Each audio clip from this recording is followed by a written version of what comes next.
Here I am, Leon C. A.K.A. Morpheus. And today, as you are in the Academy of Wildman, I have another outstanding and amazing lesson for you today. There's going to be a few people who are going to be pretty much upset about what I have to talk about. But as you know, as your professor, I don't care. Because you are in my academy. You toggled onto it, so you are responsible for what you hear today. But also, you're not going to unhear what you have heard if you decide to listen a little bit longer. Therefore, I'm not responsible. You're an adult. Grow up and deal with it. Now, I've been taking my time with the studies, and I've been with a few friends of mine who was interested in the BLM, that is the Black Lives Matter movement. And they came to me because they caught wind of our channel. And they wanted me to dive a little bit deeper. According to one of the audios I created, it's called The Religion of the Black and Brown Skin Africans. And they wanted me to talk a little bit more about the history, and not only the history of the brown skinned individual, but also about the struggles of specifically why a lot of black people or black men think or feel, I'm just saying think or feel, that they have been held down or held back or been disenfranchised and disadvantaged. All right. But let me go ahead and open up my back pocket here.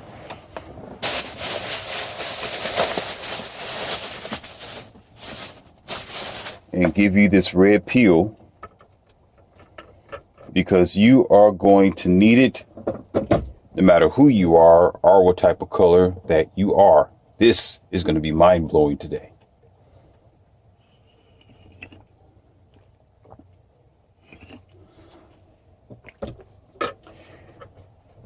Now, I also speak from my white-skinned brothers as well. Okay? And I have received their story. So you're going to be interested in this. And again, I tethered it all together to be the one to deliver the message. My style, my way, with my name on it. And so what I have received from, not all of them, just a few of them, the brown-skinned people, you could say black, but you're not really black. You're pretty much brown skin, or you dark skinned it, caramello, that sort of thing. But however, the complaint, or you could say the misunderstanding, is the fact of being disenfranchised for many years. Let's just say, for example, the past 5-10 years. Okay. And of course, a lot of people talked about what was that? The Jim Crow era and every other segregated system or programming that was situated in the past. Okay? So we're going to go a little bit technical with this today. There was a length, I would say. Yes, the past is significant. There are things in the past that were tremendously terrible throughout the nation of the U.S., the United States of America. And of course, this is not limited.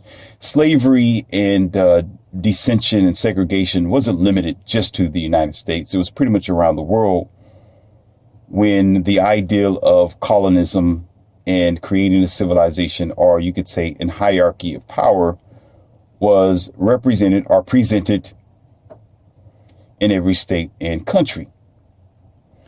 That just pretty much comes in line with being a human being on planet Earth, where the common, normal human, it's pretty much a self-defeating parasite on a general basis, where we pretty much don't know how to get along. There's always going to be a conquest. There's always going to be a group or a culture or a group or others who is willing and interested in coming into your community or your society and dominating either you or taking your resources. This is something that we are all familiar with through history and through human nature itself. Even as we understand this today, even with all your dumb technology, even with your self-driving cars because you can't drive yourself, even with your Palm Pilot tracking Android, non-thinking but self-dependent machine in your palm called the dumb phone, or as you would call it, smartphone. Even all your push button door handles and signals and light switches and cameras and under the skin computer chipping that you love to do on a day-to-day basis because you are so intelligent. None of that masks, including your virally poisonous food that you eat and your backwards walking mentality and lost values that we love to digest on a day-to-day basis. None of that excuses us from the absent-mindedness of the basic structure of the common human being, which is pretty much its own malignant, receding habit of destroying everything and pretty much anything it puts its hands on. I can't break it down more simple than that. So in the past, it was a little bit more aggressive. You understand? In the past, it was more open. In the past, it was more acceptable. In the past, there weren't too many laws. There weren't too many rules. There weren't too many moral groups that stood up against racial discrimination, or stood up against slavery, or stood up against any other dominating group to be biased or indifferent towards those who may or may not have been of a different color. But you always got to remember that they were also biased and they were also segregated and they were prejudiced against their own color. That is, you could say even in every other culture itself. There were white people who hated on other white people. There were brown-skinned men that hated on other brown-skinned men. Same as some of the Jews. It was the same in the Mexican community. Even the Asians fought against themselves to the point where you have even their own segregation. Some of it is evident even today, where one breed or one kind of them consistently thought it was an honorable thing to remain the same in their own bloodline, to the point of greed, bloodshed, and destruction.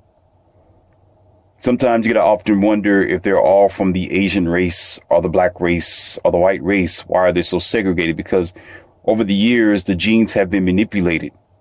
And also, while have been manipulated, there's been some who fought vehemently, dangerously, and as barbarians to maintain their own bloodline. So therefore, that little bitty seed began to prosper to be what you can somewhat see today, which I'm not going to get into that type of historical. You can consider that to be the law of may the best genes win. Or someone say the natural order of nature. But however, those are typically things that we look over. Those are things that we don't pay too much attention to because we are so headlong into the new way today of being deceived into the bombarded information of hatred, bombarded information of joining up with a group of people for an equal enemy. And oftentimes you don't know that that's being played against you because most times your emotions, you allow your emotions to become your thinker. And so the same plot, the same scheme, the same destruction that has been played so many years ago before now, during the segregation, during the open discrimination, the open hatred towards someone who was a different color or a different kind than you, that same underlying failure of not understanding the war strategic strategy of let's team up for an equal enemy pretty much bypasses you. So if you notice around the country, people are fascinated about something dramatic happening, a building toppling over, a car that may or may not have been turned over on the highway. Whenever there's a fire that have been set off somewhere, everybody's interested as to who's in there. They want to try to rubberneck their head to see if there's any type of leftover debris and atrocities that they're able to witness or see themselves. So they can pull out their dumb phone and capture it and make a YouTube stream of it and make themselves popular off of someone else's demise. Because of that inner evil that the common human have of destruction and domineering stupidity off of things that aren't positive but negative, if you notice. But however, I can talk about that all day. But that's not the theme of this story or this lesson that I am to present to you when it comes to the brown-skinned brother and the white-skinned brother. The story I'm presenting you today, of course, is a real-life factor. Let's talk about money. We all love to talk about money, right? Money is a very interesting topic. We know that there have been plenty of people who have died for it. There have been many people who have schemed for it, have deceived, murdered, robbed, lied, sold. Pretty much everything from pretty much everything under the sun have been sold for the sake of money, no matter what it was, whether it was moralistic or not, as long as that paper was stacking up on their table. But there's something else that we have overlooked that I'm going to bring to light today in this Academy of Wildmen. That if you don't understand anything, you're going to get this today. Some of the men have discussed with me, that is, some of the brown-skinned brothers have discussed with me about economical opportunities, business opportunities, bank loan opportunities. A few of them was like, hey, how come we can't get bank loans like white people get bank loans? That sort of explanation. Again, this isn't Morpheus words. This is what they've presented to me to churn it out with my intelligence and my red pill to give to all of you to learn from. And of course, to them.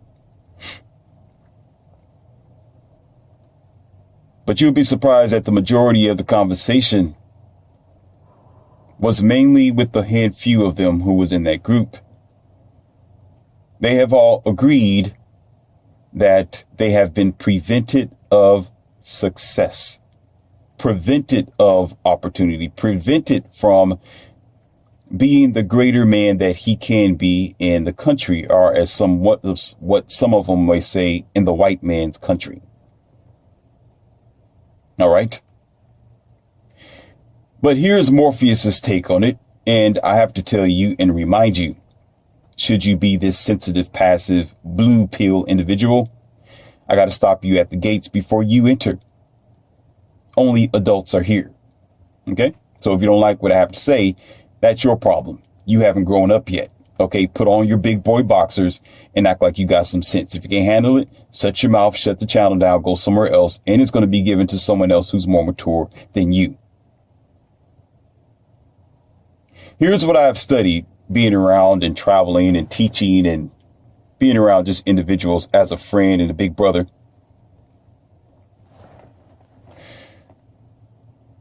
I have did my own evaluation between the cultures and how they carry and conduct their business. I told you I got plenty of white brothers We hang out, we play golf, we talk, we joke. We can pretty much sit there and stand and talk for a good hour and a half about politics, life, health. Same as my brown-skinned brothers as well. And when I have the opportunity to hang out with them and we're eating dinner with their family, or we're just hanging out, going to a baseball game, or going traveling, or some of the friends I even told you about when I borrow their cars, or when we have to do a gold digger prank. To you, it's a gold digger prank. To us, we are protecting ourselves. Okay, and most of these girls are quite aware that that men such as ourselves exist. They just don't know when, they don't know where, and so therefore they get caught up in just wanting this guy to provide them with money, wealth, and our energy and time that we put in to live in our life for practically free. And then in return, when we ask these ladies, hey, what is it that we're going to get out of this exchange? Okay, you like me for my car. You like me for my house. You like me for my status. I'm not talking about me. It's Morpheus. I'm talking about the brothers that I hang out with. Okay, I don't got it like that. Not yet. I just benefit from hanging out with them. But, okay, I'm not even at that status yet. And I really don't care. That's not what I'm living for. I live for a higher cause, and I have a different purpose out of this world. You got me? I'm speaking up for them in what I've experienced as the Morpheus in the middle. So what I end up finding out when we're going through these several steps of knowledge and learning through life, practically, is that most times my white brothers take care of themselves. What that means is they go out, they will till their farm, they'll build their home, they'll build their life, and then they have their family. You got me?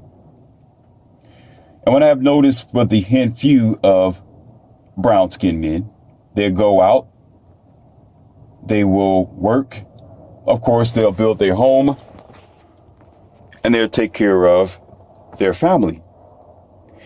But there is something else for the years, the 5 or 10 years that these gentlemen were claiming that they were preventative opportunity and success. Of course, you know, ETC, it keeps going on. That some of my white brothers did a little bit differently.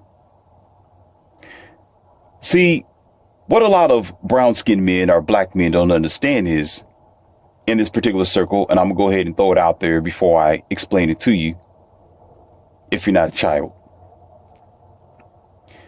is that they need to take care of their home. See, the country that you live in, the news, the liars, the deceptions want you to hate on someone, or shall I say, wanted the brown-skinned man to hate on the white-skinned man for a underlying, I could say, deception. To manipulate your emotions, to manipulate your mind and your vision, to make you think that something's there and it's not there. Now, what you must comprehend in science, in nature, and reality, there's hatred in every culture. Yes, there's bias in every culture. That's right. There's separation in every culture against every other culture, whether it may be on a massive scale or a very small scale.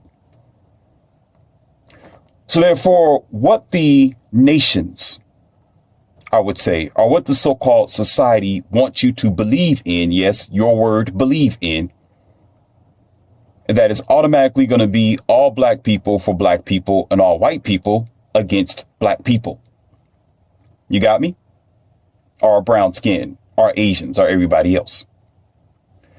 So what the brown skinned man ends up thinking, that is the few of them, they end up thinking that every white skinned man is of evil or is of the devil. But let me tell you what you're doing that you are forgetting of and that you're bypassing. You're bypassing something that I'm going to bring to you in just a few minutes. Bear with me. Bear with me for a moment. Morpheus knows exactly what he's talking about. Okay? Is that you got to understand that the white-skinned brother, and having a conversation with them and knowing them quite well, okay, and hanging out, it wasn't about, on the general basis, it wasn't about hatred. It wasn't about separation. It was about what this guy did. Once again, got up in the morning, tilled the grass, made the farm, fed the pig, fed the chickens, built his money. When he came home, it was to feed his family.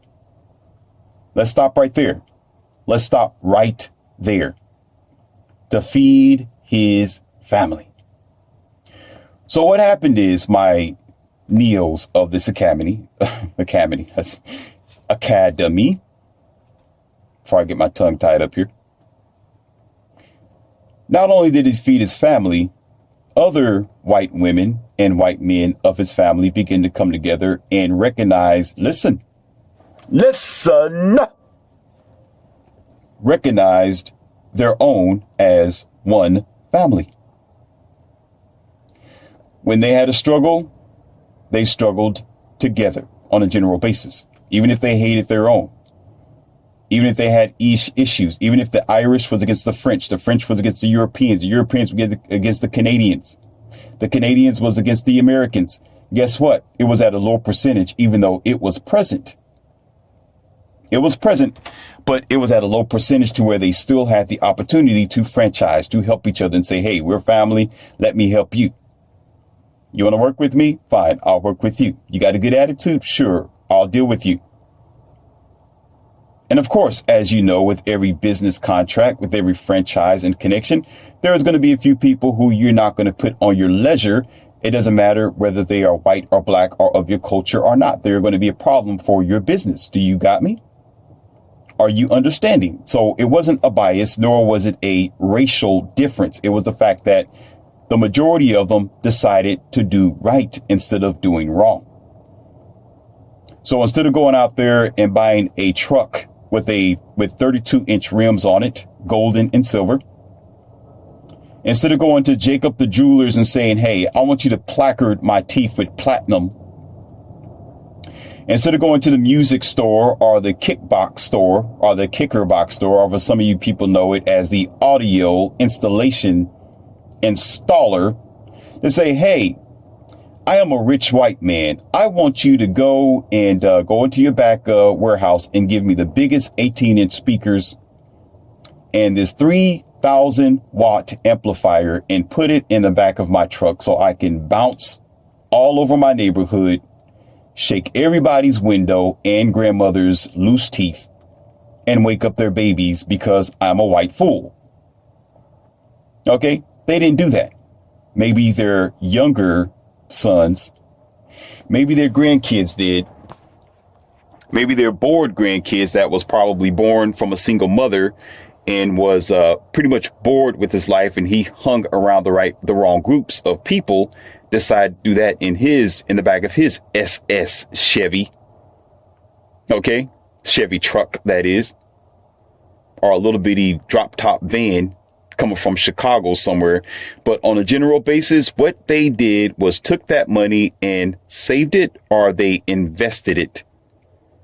And when they invested it, or when they saved it, okay, they had another family member of their white culture who said, hey, let's make this bigger and let's come together as a family and make something happen.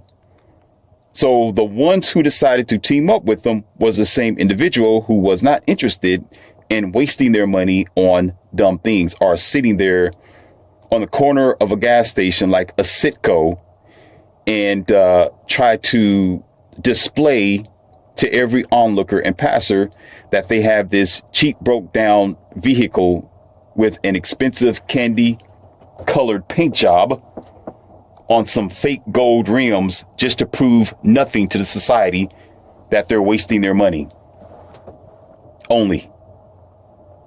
Okay, so imagine, do the math. Let's do the math. Listen, imagine this sort of idea for a matter of 6 years. They're saving up, they're connecting. They're saving up, they're connecting with their kind and their culture. Okay, let's do the math. And then so eventually they had enough money, whether they was a beginning businessman, whether they were just starting off, or whether they was building something from their grandfather's resources and leftovers, or their fathers, or their past and fathers proceeds that was rolling over to his benefit or to his account after growing to a certain age. And so they invested that money and began to become the major business owners, or maybe what you would consider CEOs of warehouses and some of the franchises that you have around your country and your town. You got me? And so the continuation in his mind and in his heart was, hey, take care of family. So just like what he did as a little boy or a teenager, or maybe even a middle-aged man, go out, till the corn, feed the cow, feed the pig, take care of the horse, shoe the horse, right? Do the work, come back home, take care of family. All right. Family was there as well in the warehouses that he was the bosses or the owner of, or maybe even the business. So therefore, naturally, realistically, logically, okay, and evidently, I don't want to get into it right now because I'm not appeasing to your feelings. I care less about how you feel. I'm all about facts, whether you like it or not. Okay, you end up in this warehouse or this job or this area where there's probably more white people in that area than brown skinned people or other cultures because, hey, I'm taking care of my family. Most times it had nothing. Listen, most times it had nothing to do with the color of your skin. It had nothing to do with the fact that you had slanted eyes, or a big nose. The idea was this man said, you know what? Okay, I'm doing what I always do. Okay, go feed the pig, feed the chicken, shoe the horse, come back home, feed the family, and family comes together. So family came together. And those who were around were his family. Now, let's take a pause right there. Let's go back to the brown-skinned man, or you can say even other cultures. But right now, I have to speak for my brown-skinned brothers because those are the ones that came to me for this question and needing a response. Okay? So remember where we stopped off, where he said the same thing as the white-skinned man. Huh? Get up in the morning, go out there, feed the pigs, feed the chicken, shoe the horses, till the grass, get the corn, get the cow, whatever. Come back home, feed the family. Right? Now, there was something that happened between that point. Now remember, with the white man or the white woman, the white-skinned person, you could say, individual, they didn't stop right there. There were plenty of other family members like themselves that said, well, instead of just buying dumb, crazy, useless things, let's look towards the future and make something happen as a family because I appreciate what I have. All right. But with the brown-skinned man, it didn't pretty much work out like that. And as you know, listen carefully. I already know the history of drugs being dropped into your neighborhoods. We don't need to talk about that. I call that excuse. Okay? I already know about the brown-skinned man being locked up every now and then and scrutinized and going to the Asia shop and being treated like if he's going to steal everything or anything just because he's looking at it. Okay, I understand that. I know about, and you know about as well, about the terrible beginning of already starting off with very little opportunities and struggling to make ends meet because of the scrutiny and the separation, segregation, so forth, so on. So putting that in the comment box would be very senseless and silly of you to do so. Okay? Stop acting like a child or thinking like one. We don't need to talk about that right now. We know it. Okay? But where the red pill comes in line is several things I'm going to bring to your attention. One of them is on the top of the list. It's called compassion One of them is compassion. Second one is concern. Third one is honor. Honor, which should be number one, but it's very valuable. Okay. And the fourth one is reality. Reality is going to kick some of you in the ass. Okay. Because you got to comprehend something. And when you do digest this, you're going to understand the light is going to come on. We all struggle. And there's been many battles and fights and struggles and World War I, II, and issues with America and other countries. And yes, we all know that there may not have been an experience or isn't an experience like the Black experience. We comprehend that. Okay. No, we heard the stories, whether real or not, is still a tremendously terrible idea or a condition to put any human being in. Okay. But regardless of what you go through and what you struggle with in your life, those particular value points I just told you, the four of them, okay, is immune to your issue. What that means is, if an enemy knocked you down one time, all right, shame on them. Shame on them. You get up, you wipe your face, you clean your knees, you wipe your nose, and you say, okay, you got me. All right, you knocked me down. I see. You dirty dog. How dare you do me like that? And you say, okay, you got away with that. Okay. But if the enemy knocks you down and you stay down, now it's no longer the enemy. Yes, shame on them for knocking you down, but shame on yourself for staying down. Because what that shows, not only yourself, but it shows the world just how lackluster you are of compassion of yourself and your own.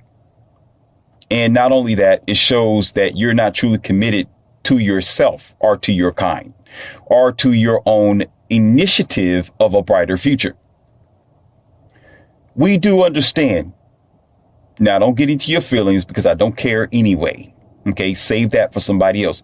Listen, every person and culture and issue and alien comprehends that there has been traps, there has been issues, there have been doors that have been slammed in the brown-skinned man's face and other cultures. We got that. Okay. And we got how you can be impeded and retarded of your success. However that goes, the moment the door of the opportunity is presented to you to change your reality. Here we go. Listen. The moment the door opens up to change your reality, what did I just say? It is automatically, and okay. There's a raging bull. They have a thing called bull riding. Okay. If some of you are bullheaded and you're full of bullshit, okay, get out of my face. Okay. Because I'm going to stump you right here. Check this out. There's this animal called the bull, like I was going to say. And in bullfighting or in bull riding, bull competition, what these guys would do is they'll put a bull in his little bitty cage. All right. And they'll have this human rider sit on this bull. And they'll intimidate the bull. They'll antagonize the bull. They'll kick the bull. They'll prod the bull. They'll pinch the bull. They will do everything they can to irritate this bull to hell. And this bull is in this cage and is kicking the back fence, is kicking the front fence, and is bulling left and right. And the bull rider knows this. And so he's gripping on the back of the bull to gain his footing. And the idea is to stay on this bull for as long as possible. But the whole idea is this bull is in a cage and the door is locked. The moment that door comes open, listen, listen. The moment that door comes open, guess what? That bull is going to blast through it. It's going to be bucking and it's going to be kicking all over the place. They'll bleep that out. And if that bull rider falls down on the ground or in front of that bull, okay, they're going to try to kick the life out of that bull rider. This is why they have to cut the horns off as well, because those bulls are going to try to come after them. They're going to come after that rider. You got me? And the whole point is that bull is kicking and bucking for what? What? Listen, what is it bucking for? It's not bucking. You think it's because the rider is on his back. No. You're a child and you don't comprehend anything. No. Okay. No, it's bucking and it's kicking for its freedom. And so it waits for that opportunity. What it does is it waits for that opportunity while it's bucking and moving, letting the rider know that it is extremely uncomfortable. But wait. No. Unlike the bull, see, there's a lot of brown-skinned men and women who simply got comfortable. And let me tell you how you got comfortable while you was in a cage, while you was being sat on, and this cage was on you. Because you allowed Agent Smith of your same color and your same kind to lie to you and to so-called preach to you in their indoctrination that money is the root of all evil, while you're paying 10% of your tithing and offering. Are you going back and forth to the mosque? Are you going back and forth to your areas of sanctimonial idealism and not realism to limit your reach on real life, to limit your reach on what you can really be, because you're thinking the wages of sin is death. Living is vanity. The lust of the flesh, the lust of the eye, and the pride of life. How the hell are you going to have pride of life when it's only appreciating your life? You see how they're switching that around? How the hell are you going to have the pride of your own life? You're not going to have pride of life. It don't exist. You may have pride about the type of woman or man that you are. Yeah. But you're not going to have a pride of life itself. You're going to love your life. You're going to protect your life, and you want to live a little bit longer because you enjoy your life. But because most of you allowed them to lie to you, and while they were lying to you, there was a pimp on the corner giving you and selling you out with the drugs that was so-called dropped in your community on your own kind, on your own self. You limited your own success and your opportunity. You limit your own reach of opening your mind to the other avenues and the advancement of life and existence. You stopped yourself because you stopped believing that very person that was your same color, because you're brown skin and they're brown skin. You say, oh, I believe him. I think he has my best interest. Why he's sticking me and selling me drugs and selling me down the river and calling himself a pastor.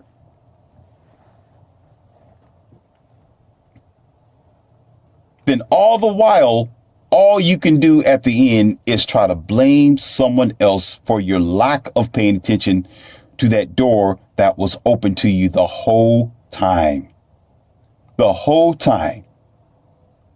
Not only that, let's go further. Let's go further, because I know some of you are uncomfortable. I don't care. You ain't grown yet. Okay. Have you ever heard of when your grandma and your grandpa, or even your parents, when we were like 18 or 19 years old, and we try to talk back to them or something like that, and we think we knew everything? There came a time where grandpa and grandma said, wait a minute, you don't know everything you think you know, son. You don't know everything. Like, oh, I know. Yeah, mom, I know everything. You can't tell me. Yeah, dad, you can't tell me nothing. I was grown yesterday. I'm only 15 years old. I know everything about the world. And the dad's like, son, sit your down. You don't know everything. Okay, even Morpheus. Yes, I don't know everything.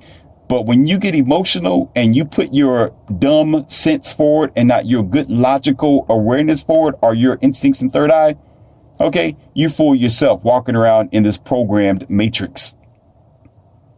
thinking that you know everything because you got a PhD or a DR in front of your name, or because you're smart, or you graduated from a black college, a black prestige college at that, and you thinking, oh, we're successful. We've done great together. We are unified. Yeah, you in your little corner of the world who still don't own pretty much enough, let alone your own senses or yourself, because you sold yourself down the river the immediately you walked into the university. So shut your mouth.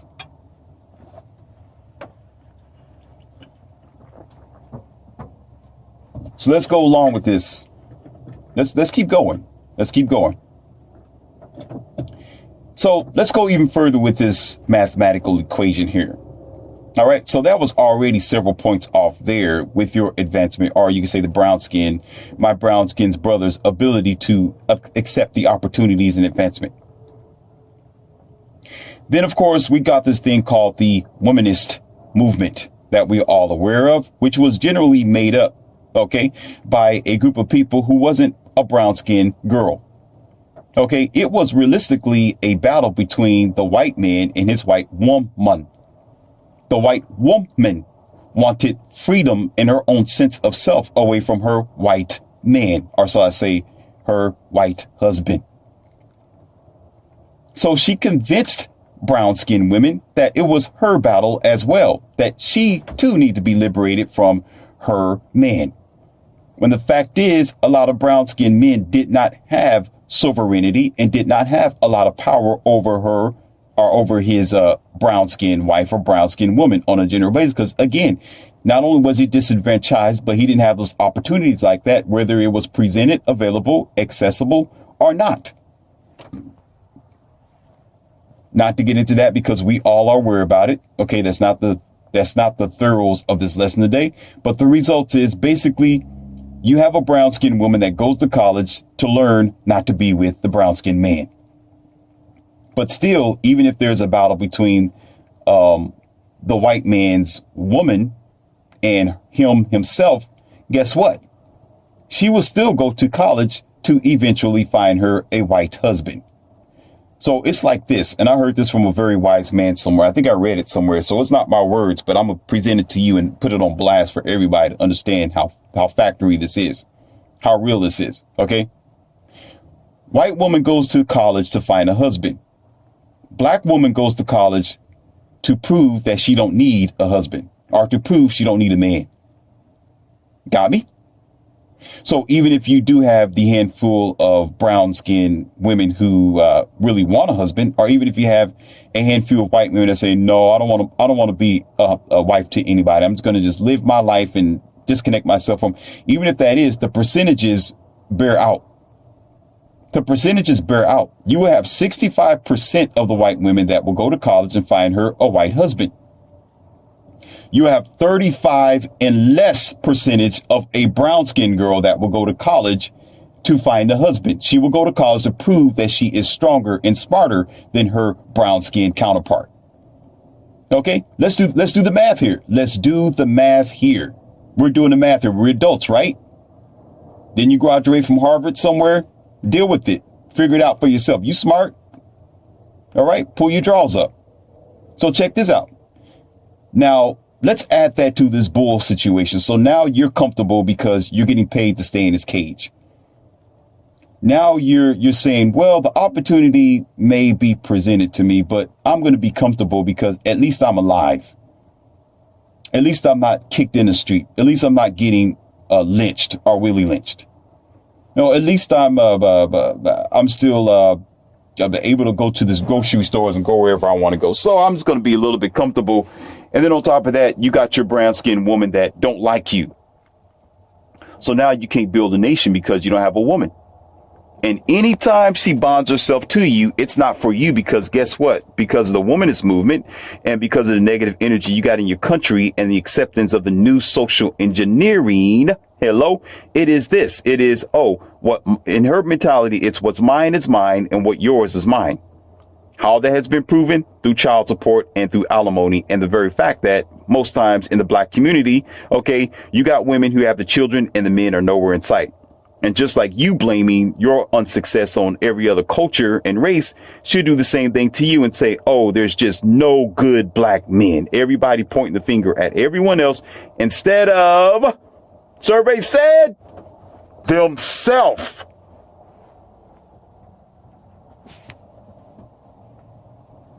How about that? How about that?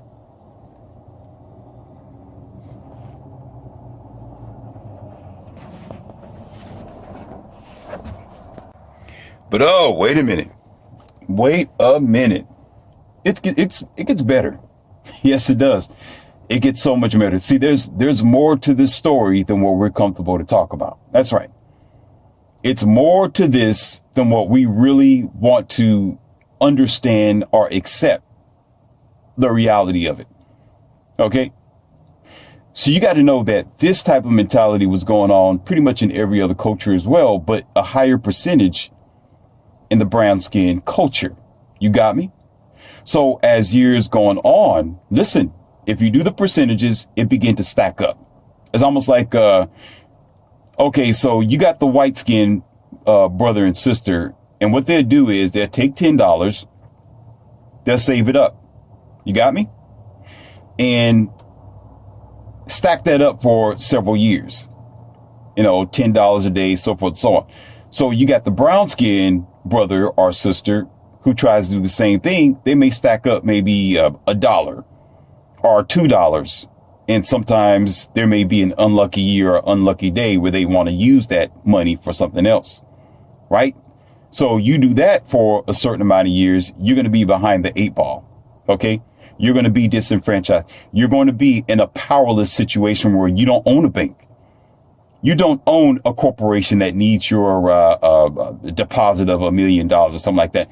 You're not going to own a farm, an acre or several acres. You're not going to own a school. You're not going to own anything, because before you have the opportunity to have the money and the proceeds and the resources to do so, it's already brought out by someone else who had the money to do so. But let's go forward. Let's go forward. Y'all don't like me. I don't care. Okay. I don't like stupidity. How about that? Okay. Now check this out. And this is where things get sweet. Eventually, you can imagine the only thing that you'll be sitting on is resources that every other culture is able to either get from you or buy from you, or shall I say from the brown skinned man or woman, because they're not doing anything with it. Sitting on gold, sitting on land, sitting on property, sitting on wood, gold, glass, whatever that you're sitting on. Most times, if you're not using that to build anything, that is a community or family, or a corporation or a warehouse, or here we go, a car manufacturer plant or something like that, or here we go, Marcus Garvey, or a boat distribution center or something like that. Guess what? Guess what? The people who have the money is going to have the ability to either convince you to give it to them for free, or they're just going to buy it from you and use it for their own resources. Okay, but let's go further than this. So pretty much, if you can look at this balance beam or the tilt scale, now you can pretty much see how the opportunities seem to be weighing into the white brother or the white sister's life. Okay, now they have their businesses, they're building up their corporations. Now they got their towns and cities, as some of you may experience or see even on television and movies, where you're walking around the town and it seems like there's nothing but white people there. Well, it's nothing but white people who got their act straight. How about that? Okay, it was nothing but white people who did something with the change and the money that they had. But y'all unbelievable right now. But so let's go further. Okay, because I don't need your disbelief. Check this out. Check this out, though. So here's where the rubber really meets the road. The opportunities were beginning to expand and open up themselves. Now you get the idea where the brown skinned man got comfortable. Brown skinned man and woman got comfortable. And there's a dispute between the brown skinned woman and the brown skinned man, still trying to figure out who they are, what they're going to do for their future, and how they're going to take the directives or the leadership to build up their life again from what happened in the past, from whatever slavery or whatever Jim Crow, whatever segregation, whatever disenfranchised and lower opportunities and so forth, so on, blah, blah, blah, blah. We can talk about that all day. Right? But the fact is needing to move on to a future. The fact is listen, needing to open up the doors of opportunities for yourself. Okay? The task was at the time for you to take the shovel, the axe, and the pick, okay, and to fix your village, to fix your town, to fix your culture, to fix your perception, to fix your vision, to fix your way, to fix the way for your children, to fix your mindset, and to fix your own thinking. That was the opportunity. That was the time. But no. Let's talk. No. The majority of the brown skin, the majority, decided when the door came open and you're this bucking bull, right? Remember, you're not bucking anymore. You're still a rampaging bull, but you're not. You're just sitting there. You're calm now. You're docile. You're submissive. So when the gate opens up and the opportunity is presented to you, like, hey, listen, now build. Yeah, we understand you had a bad past. You had an unfortunate beginning, like you drag stripping, right? And you got this drag car that probably beat you in a quarter-mile race. It's already down there near the checker flag, and you're just now beginning. It's a terrible start. For whatever reason, whether your car was jigged, the bolts aren't bolted on right, you got the bad type of gas, and your engine is defunctioned, whatever it is. Okay, bad wires, something blew, your transmission is deficient. I understand, right? Listen, by this time, it don't effing matter. It don't matter. What matters is you need to take and get down there to the checker flag for yourself and for your community and for your children. That's what matters, right? What matters is you got grandchildren looking up to you.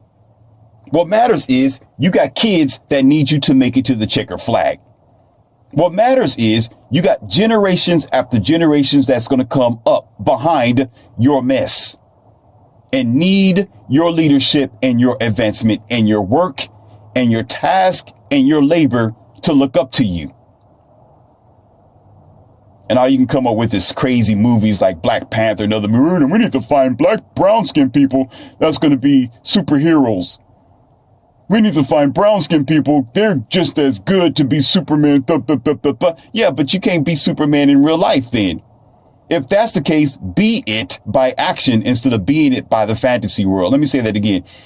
Be it by action in real life and stop worrying about trying to be it in the fantasy world or the Disney movie scheme.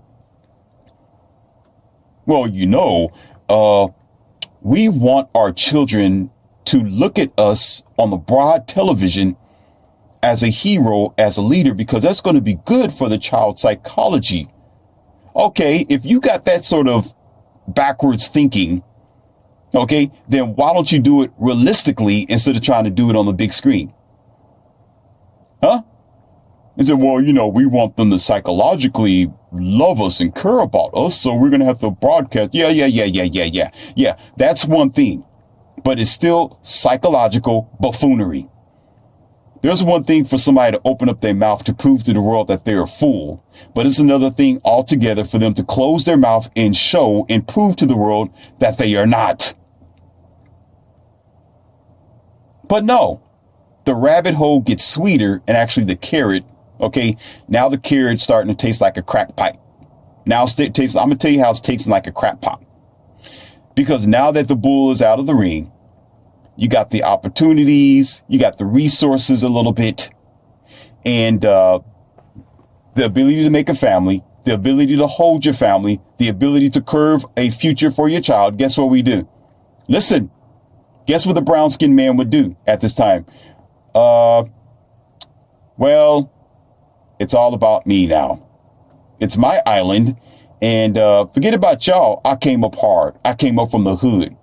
Man, I was on the streets, man. I was on the streets, man. I had to come up from the ground up, man. No, get your own, bro. No, bro, get your own. Nah, man, I work hard for my paper, man. Nah, I went out there and I got the bag. You go get the bag yourself. Go get the bag, bro. Nah, man, don't worry about me and my cut over here. I don't trust you. Here we go. Here we go. Listen, I can't trust you, man. I don't know if you're trying to get me for my bag. You trying to be my bro because of the distrust, the discord, the disconnection, and the scheme of evil that you let into your community and your culture and your environment. Now y'all all distrust each other. And while you doing that, there may be the same going on in the white culture. Okay. And it is in its segments in certain areas. But guess what? When they go get the bag, instead of saying, no, white woman, no, white man, I don't trust, they're like, you know what? What can we do with this bag together? Look, what can we do? Okay, I went out there, I fed the pig, I fed the chicken, I put shoes on the horse. Now I'm going to come home to my family and I'm going to put bread on the table and I'm going to say, okay, what are we going to do with this bread? And guess what? There are 4 or 5 different other white brothers that have come along to the table and say, you know what? Listen, I got some bread back too. Let's see what we can do with this. There's somebody else come along. Let's see what I can do with this. And then guess what? You got 6 or 7 different white brothers at a table. Guess what? Franchising. Coming together instead of saying, well, I don't trust you. They say, well, let's do the best that we can do. Okay, I'm not going to consider you to be guilty until proven guilty. You're going to be innocent until you're proven guilty. But until then, okay, let's work it out. Until then, let's try to come together and see what we can do with this paper that we have. Okay, and then, of course, every now and then, because of womanists and all this type of dissension that we have between man and woman in our culture, okay, it may not be an abundance of white sisters around the table, but there's a few there. There's at least a few there to try to support her white man and the system and their program to try to succeed for their family. So they're standing there at the dinner table providing for their family. So you get the brown skinned man and the white brown skinned man and the brown skinned woman to try to do the same thing. Guess what? Guess what? It's scarce. It's almost like going to a restaurant and you're trying to get people to come in and customers. Okay, you only got like 2 or 3 different people sitting at the dinner table in rush hour and in lunchtime hour, right? With what do you call that? With bad food, cold food, because it's been sitting there for a long time. You don't want to make fresh food because it's going to be a waste, right? And across the street, the store is packed. And you're like, why is the store packed over there? Why is it in the white man's store? Everybody wants to come in and sit around, and you got all customers wrapped around the store who's eating. All right, who's taking care of their own. No matter how cold it is, it can be 50 below zero. OK, the white brother and the white sister will still be standing out there in their down jacket, whether they're shivering or not, to go into their white store. Right. And then you're standing there and you only got like 3 or 4 customers in your store. Nobody's wrapped around the building. Look like you got weeds in your parking lot. You're like, what's going on? I'm going to tell you what's going on. It's called Future Insight. So let me say something about the bull, about animals. Okay. And this is really, listen, animals, they are very, very smart. And what I mean by smart, they're not smart like your dumb phone. They're smart because they got instincts and they pay attention to their nature. They smart because they got instincts and they pay attention into their nature. See, this bull, one of the reasons why he's bucking like that when the bull riders is sitting up, because he sees something in the future. He know that if he stays in that cage too long, he's done. He know that if he stays contained from being his truest self, he's done. He know that if he's not free to be successful, every other part of him as being a bull is going to be deficient and it's not going to be successful. So that bull jerks, it kicks, it flails, it's going to hump and it's going to mother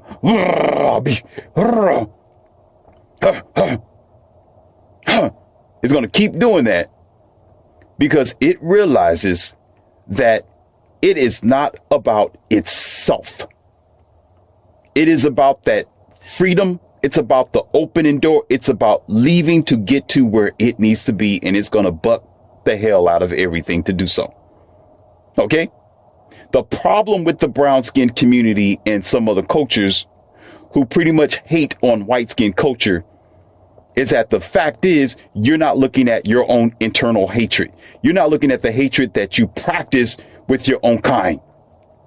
Because when you don't have long vision, I told you this before, and listen, I got about 100 audios on here, and each one of them, I always tell you that you got to have long vision. Look 10 years from now. Even if you don't have a child right now, think about your child invincibly. Okay. Pretend that you got a child and think about the mistakes or the ideas that you're making today. You got me? So when you are talking about, oh, I'm independent. Here's your brown skinned woman, brown skinned man. Oh, I already said black man and black woman. For some of you, God, I don't want to be with him. I'm independent. I'm black and strong. I don't want me a black man. Guess what she's saying? I don't care about 10 years from now. I only care about myself. That's it for right now.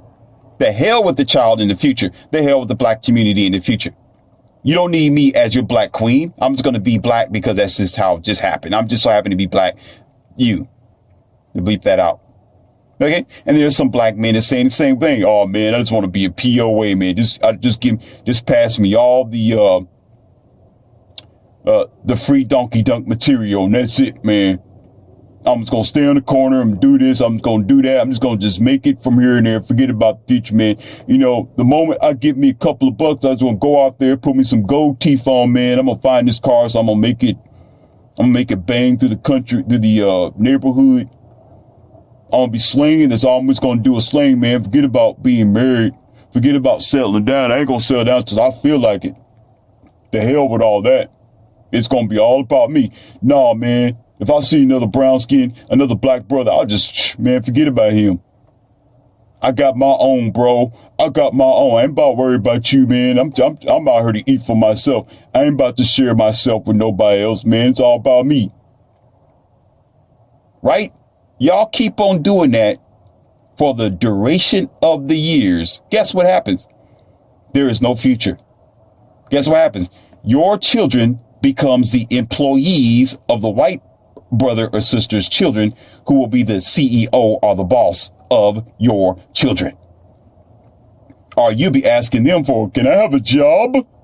Can you give me a job, please? Because my mommy and my daddy did not care about my future. They cared about themselves.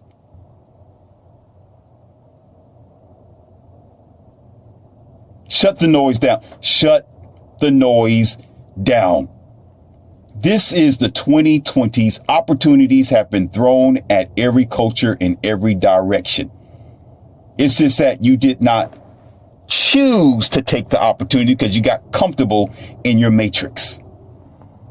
And guess how this becomes even more comfortable for the community? Guess what? By deception and hatred. Hatred has been the number one tool of deception for the entire history of America. Hatred.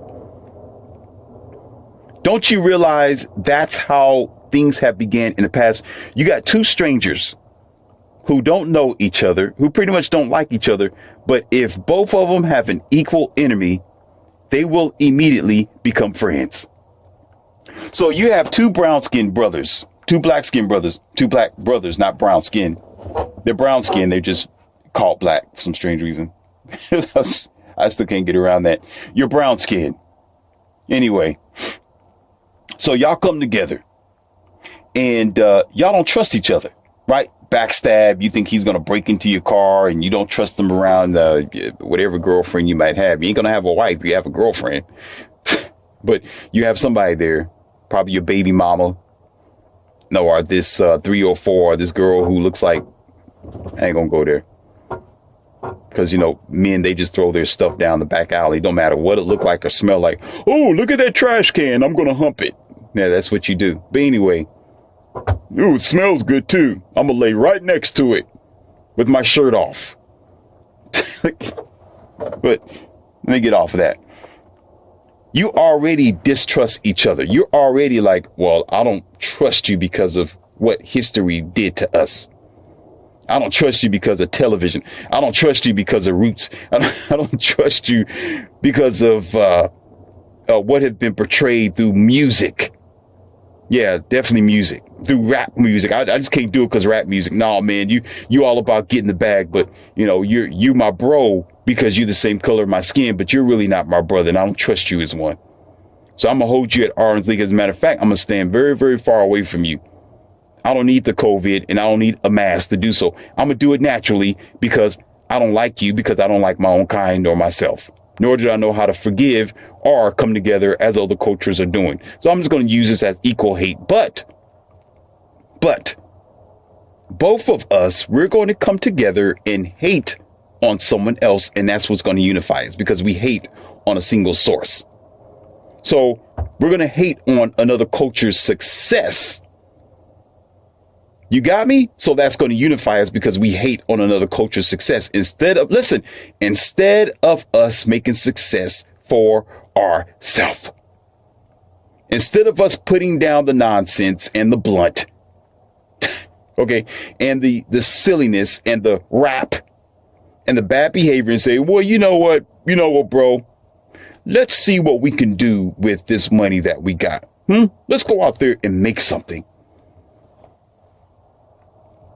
You see this acre that's been over here, that's been sitting there. It's like 4.5 something acres.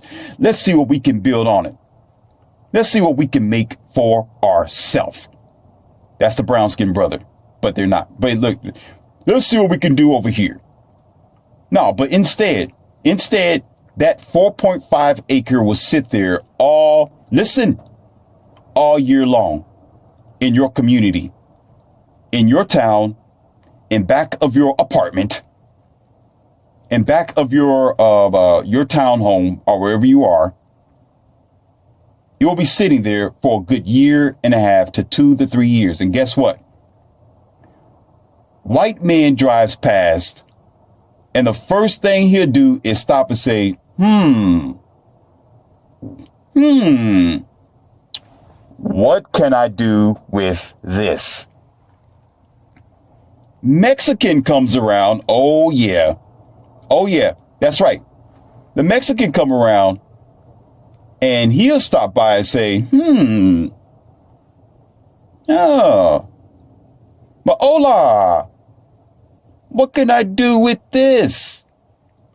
Maybe I can do something with this. Hold on, let me get on the phone. Let me call my homies about this. Let me call my homies, my hombres about that. But let's go bless it. Let's check this out. And they get on the phone, and it is just about a guarantee that no longer than 1.5 years later, as a matter of fact, that next summer, they will start moving in, building something on that land. Or if there's something already built on that land, it's going to be, okay, for them. It's going to be a Mexican car lot. It's going to be a Mexican store. And it's going to be their kind doing what? Coming to that place. The moment they erected a little Mexico or a little Latino shop, right? It's going to be right over there. And guess who's going to the shop? Guess what? Their family. They're doing the same thing as the white brother is doing. Hey, get up in them. Here we go again. Come on, children. Let's do it. Say it together. Get up in the morning. Go feed the pigs. Go feed the chicken. Put the shoes on the horse. Till the corn, till the grass, and come home with the bag for the family.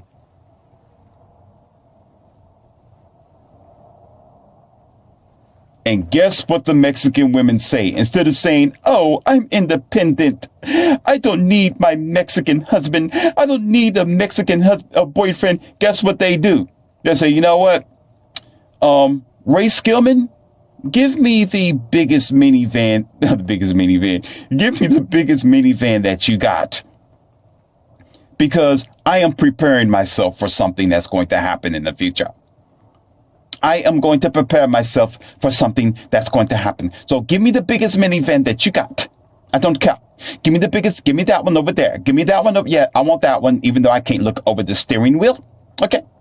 Even though my black little hair is going to be just sticking up, that's the only thing you're going to see. But I might need a booster seat, but I want that small minivan because I am getting ready to build a future.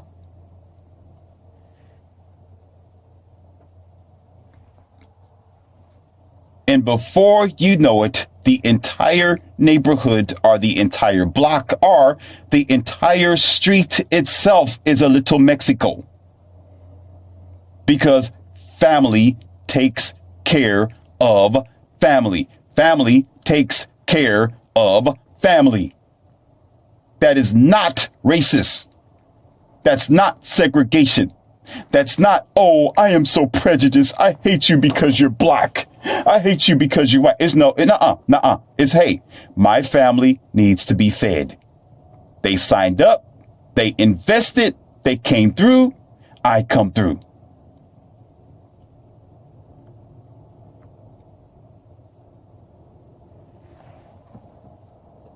Is anybody understanding what Morpheus is saying today?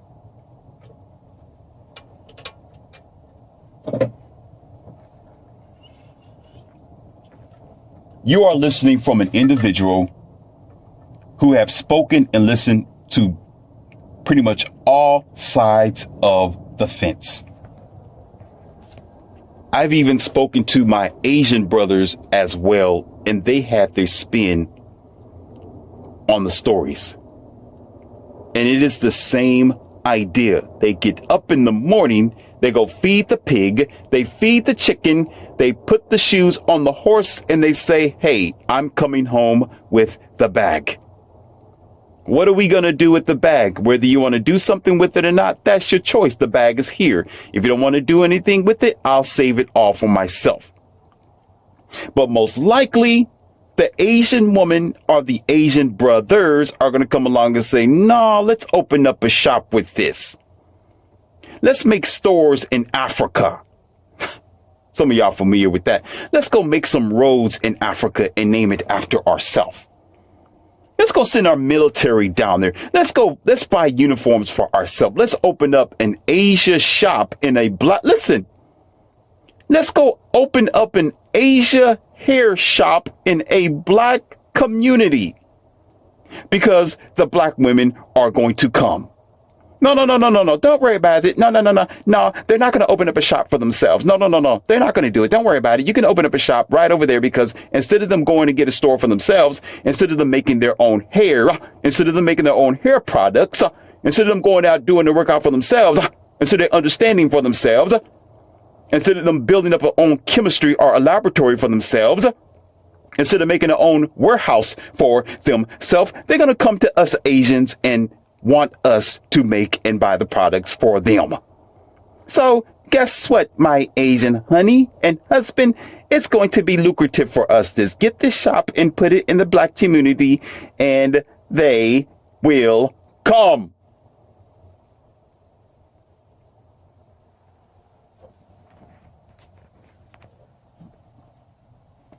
And y'all have been going for the past 5 to 10 years. So do the math. If you do that for a long time, you're going to be behind the 8 ball. You're going to be the last to cross the finishing line. You're going to be the last to own a damn thing.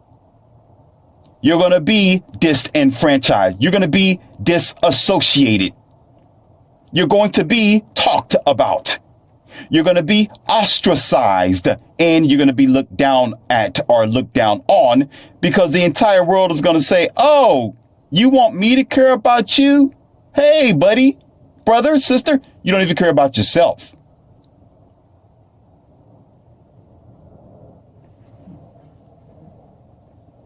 How are you going to demand or ask for respect or honor, and you don't even respect or honor yourself?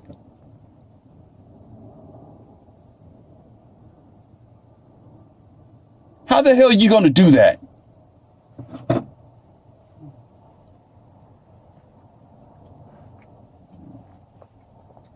I can't tell you how many times as a professor here in the academy where I would have a one-on-one conversation with a black brother and his very own kind. I'm talking about one of the older gentlemen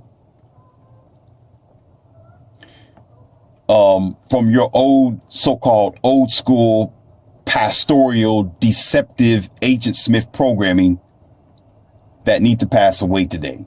I'm not talking about him. I'm talking about the system and the program. Will intervene in our conversation and pretty much try to deter this black brother of his own success by way of hateful speech, by way of his social church indoctrinated programming, and try to push in this black brother's mind that everybody hate him, that white men are pretending or that they are superior than the black men are. They're trying to pretend to be superior by putting the black man down and don't believe in the white man and the white woman. They are white devils. They're put here. They're just angels of the devil. Don't even believe in them. Don't stand by them. They're here to hurt you. They're here to put you in a compromised position. They ain't gonna give you the opportunities, brother. This is the other black man talking like this. It's his own kind beating up, distorting, and preventing and restricting his own kind of success. And you will be surprised that out of the majority of the people that he may bombard that way with the nonsense, oh, every other culture hates you. You just don't have no opportunity, brother. You're not gonna survive in this world. People just don't like because of the color of your skin. That nonsense. There are some people in his culture or kind, other brown skinned people, to think just like him and start to accept his dogma as true, and it's not true at all. The truth is, it's not that the world hate the brown skinned man. It's that on the general basis, the brown skinned man don't understand that the brown skinned man hates the brown skinned man. Or you could say with the movements and the distortion between man and woman, it's more like the brown skinned man don't like the brown skinned man and don't have a support to like himself because the brown skinned woman don't like him, because the brown skinned woman wants to try to be the brown skinned man and take the brown skinned man's power for herself and put him down and transform him to be a simp. Therefore, he'll never have the power that he's capable of or the potential. So even if, check this out. Yeah, it goes that deep. Even if there's a handful of brown skinned men who's willing to do better for themselves and to come together and to create a community, check this out.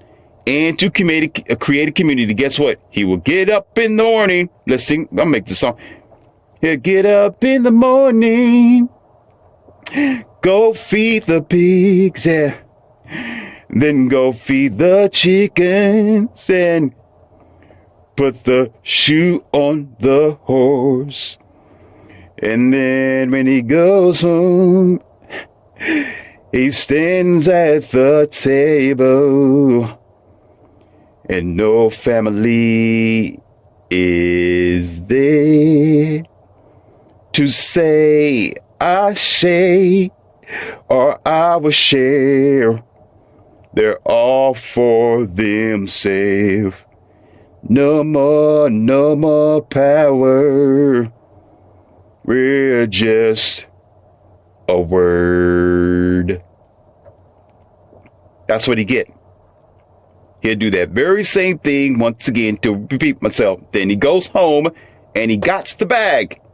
He'll put the bag on the table and say, where's my black woman? What can we do with this? She's too busy saying, no, I want the bag for myself. There's going to be another table over here. Instead of us putting this table together, I'm going to get the bag myself, and I'm going to put the bag over here, and what yours is mine as well. So you better be careful, black skin brother. You better be careful. So guess what? If you don't want me to come and take your bag, just leave me alone. Don't even bother me. He's like, dang, is it like that? That's what's up. And she's like, yeah, that's what's up. If you can do it, I can do it better. While she's swinging her hips around and I'm going to shut up. I'm going to stop. And then he'd be like, okay, what about you, brown skinned man? And then you got the majority, nah, man, I'm on my own island. Nah, I'm good, man. I got my own bag over here. I'm good, bro. I'm good. Nah, I'm doing my own thing, bro. Nah, man. You do that, and I'm going to do this over here because I don't trust you.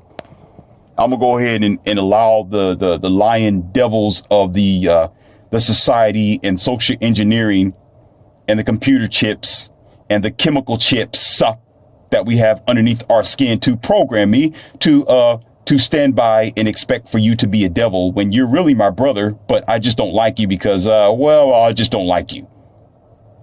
Because I feel better not liking you instead of loving you and being concerned about you and your life because it will be good for my culture and my children. I'd rather hate you. So let's all sit here with separate tables with our own bag. So now when he goes home, you got 10 or 12 different separate tables with the bag sitting there. Nothing is built.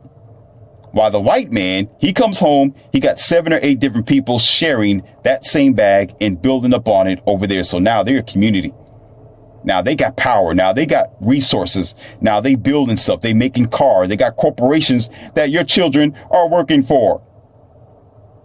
Same as the Mexican doing the same thing. Going to the neighborhoods, they're together. They cook together. They sleep together. Warehouse together. And guess what? In the future, and if not now, guess what? Your children are going to be coming over there. Can I have a job? Please, can I have a job?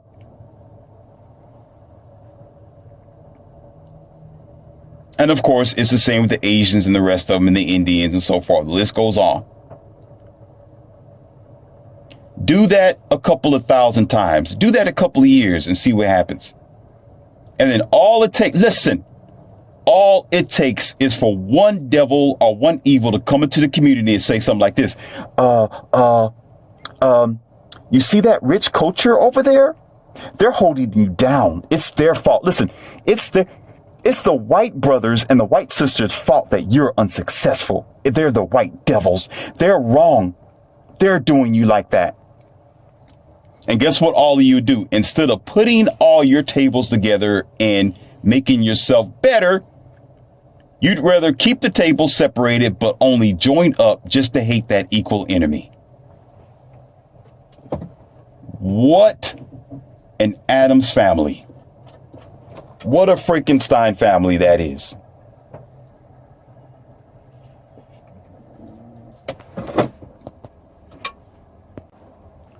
Don't come here talk about racial differences.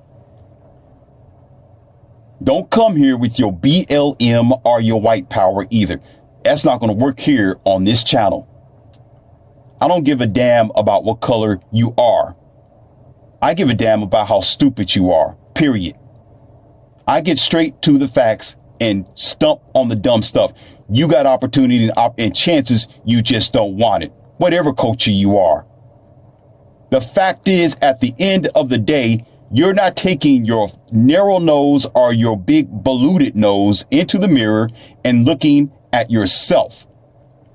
Always trying to stare at the next person, talk about what they're doing to you. What are you doing to yourself? What are you doing to you when you see that beautiful, wonderful black baby? What are you doing to yourself?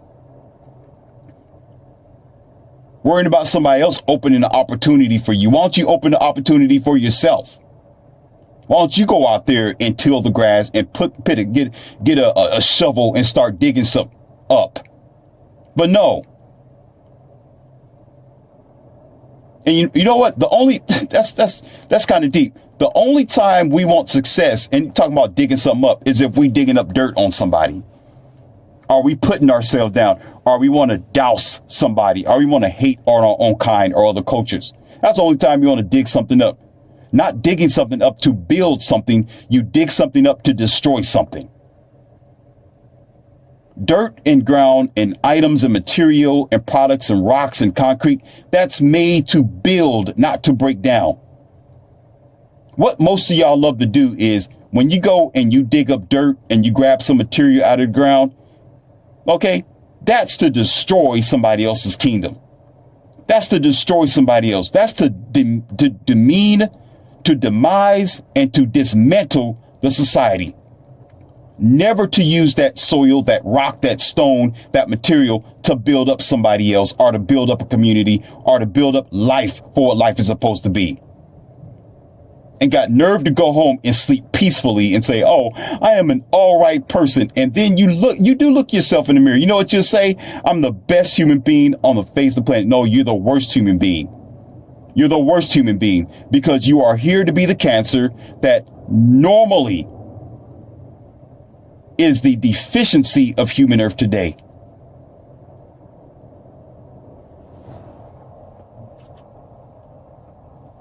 How can you be okay looking at yourself in the mirror, always blaming somebody else for the fact that you got pimples?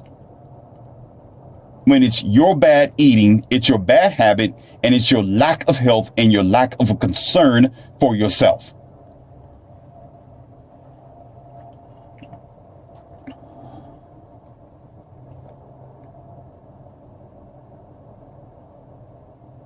And you know what? Here's the kicker. And I'm going to shut this audio down for today. The kicker is this. Guess what? There is a lot of people that know exactly what I'm talking about. This is why, check this out. And I'm going to end it on this.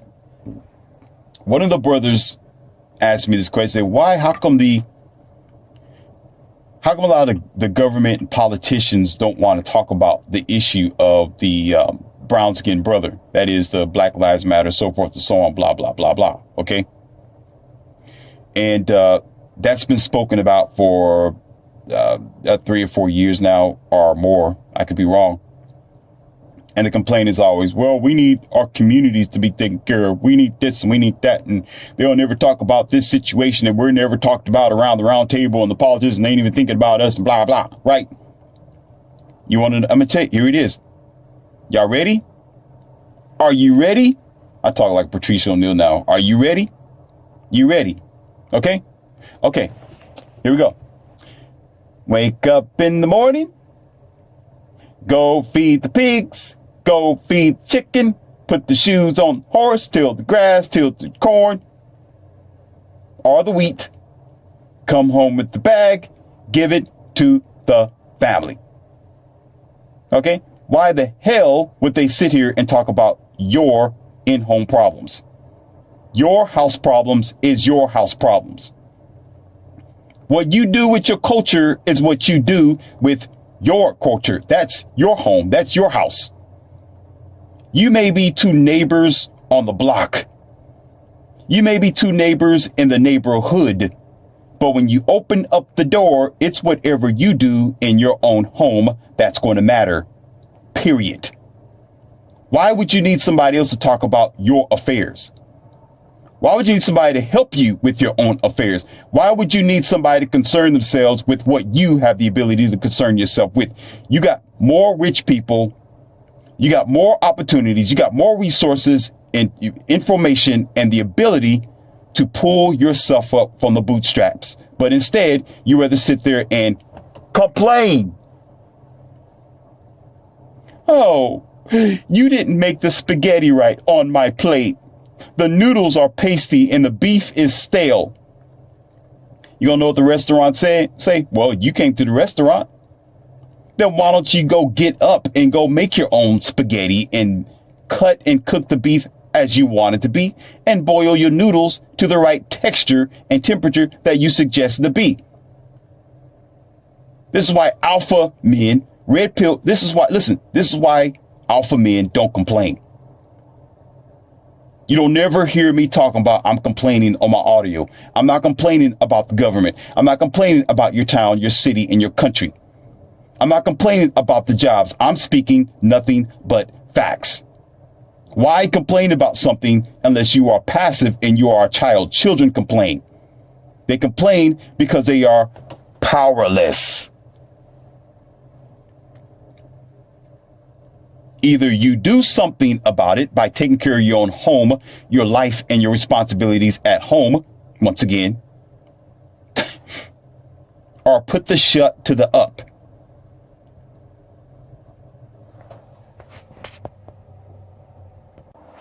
You know, some of us in our various communities would rather look good than to be good. That's all it is. We rather look good in front of our rap studios and rap videos instead of being good at home with our own kind. We rather look good when we're driving in our Camaros, or some of us our Ford Mustangs, our Jaguars,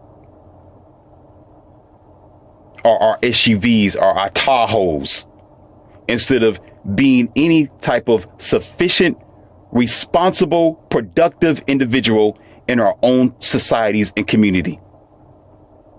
We rather portray that we're getting the bag and we're doing well for ourselves. But when we get the bag, it's only for ourselves. It's not for the community, nor our children, nor for the future, nor for society. It's all for ourselves. So therefore, when you have that mentality, you have nothing. You got the responsibilities and the results that you have today. Okay, you are in the rat race behind the 8 ball, because that's where you want it to be, and you work forward towards that result. When your children are working for another CEO or a boss or a culture, okay, because you wanted them to, that was your choice for them. When they're unsuccessful and you can't pay for the college tuition or whatever that they're going through, and they're 35 years old living in your house, okay, in home or basement, that's because that was your future vision.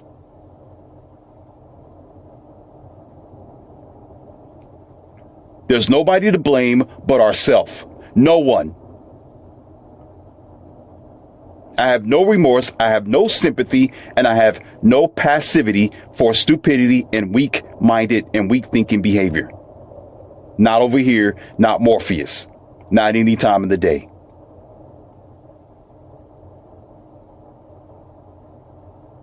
The reason why you're not getting anywhere is because you didn't want to.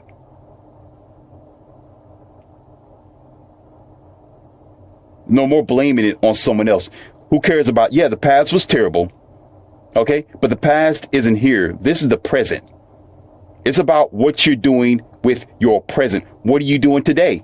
What are you doing today that's going to affect 10 years from now, or that little bitty cute baby that you have, or that teenager that you are feeding in your house? That's what matters. That's where it starts. And whatever selfish, mind-blocked, distorted instincts that you have, it's going to play out 10 years from now. Therefore, it's no other culture's issue but your own. Because when you brought the bag home, guess what? You didn't think about what you could do with the bag. All you wanted to do is put your cares, your concern, your mindlessness, and dump yourself right in it. And lower it 6 feet in the ground.